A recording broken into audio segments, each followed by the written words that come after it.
NBR Motiur রহমানকে ধরলে একটা ছাগল ছাড়া এই লোকটা তো আপনি আনতেই পারতেন না।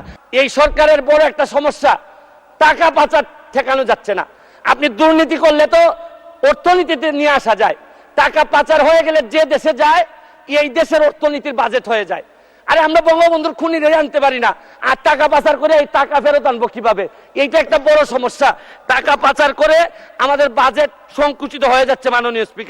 মাননীয় স্পিকার, আরেকটা জিনিস, এই সরকারে রাসেল ভাইপার সাপ চলে আসছে। মাননীয় স্পিকার, এই সাপ আসার কারণে সরকারে যখন সাপ আসে প্রকৃতিতে বেজি থাকে, এই বেজি করে কি সাপরে নিয়ন্ত্রণ করে।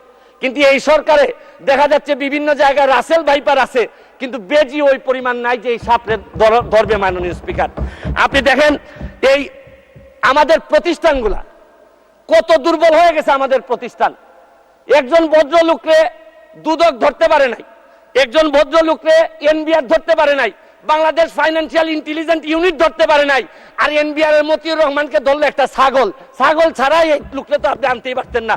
ছাগলের কাণ্ড হওয়ার কারণে আর ফেসবুক বাইরে 1 মিনিট বক্তব্য আপনার বরাবর অ্যাপ্লিকেশন আছে। আমি 247 ইনভোক করতেছি। এখানে 247 হচ্ছে কি আমার বিরুদ্ধে, এখানে একজন মাননীয় সংসদ সদস্য আমার বিরুদ্ধে অভিযোগ দিয়েছেন।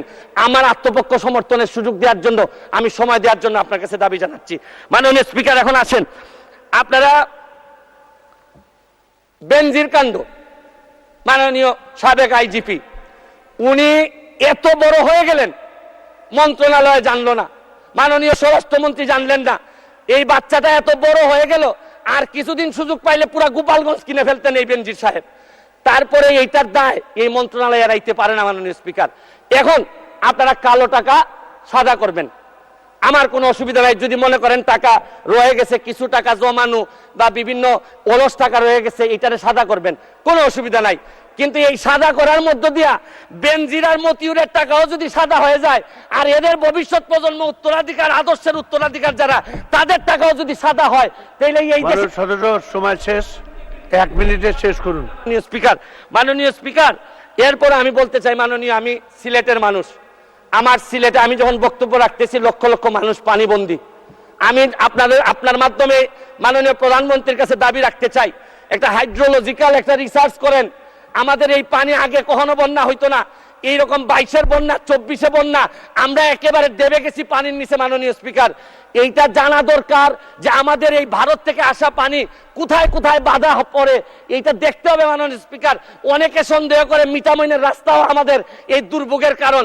যদি হয় এইটারও মডিফাই করতে হবে, কারণ একটা জেলারে আপনি সৌন্দর্য দিয়ে আরেকটা জেলা ডুবাই দিতে পারেন না। মাননীয় স্পিকার, আমি হাইড্রোলজিক্যাল স্টাডি এবং এই স্টাডির ফলাফল আমাদের সামনে নিয়ে আসার জন্য দাবি জানাচ্ছি।